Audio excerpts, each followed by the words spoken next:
دوستوں، ایک بزرگ نے مسلمانوں اور مومن کے درمیان فرق کو خوبصورت انداز میں بیان کیا۔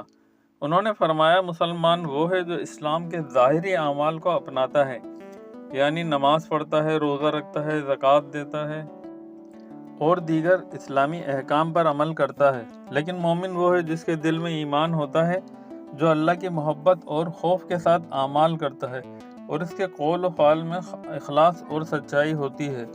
بزرگ نے ایک مثال دیتے ہوئے کہا، مسلمان وہ ہے جو مسجد کے دروازے تک جاتا ہے، لیکن مومن وہ ہے جو مسجد کے اندر جا کر اللہ سے رابطہ کرتا ہے۔ اسی طرح انہوں نے فرمایا، مسلمان بننا آسان ہے، لیکن مومن بننے کے لیے دل کی پاکیزگی، نیت کی صفائی اور اللہ سے مضبوط تعلق ضروری ہے۔ یہ فرض اس بات کی نشاندہی کرتا ہے کہ ظاہری اعمال کے ساتھ ساتھ دل اور نیت کی خالصیت بھی دین کا اہم حصہ ہے۔ دوستوں، ویڈیو پسند آئی تو لائک، شیئر اور سبسکرائب ضرور کیجیے گا۔ جزاک اللہ۔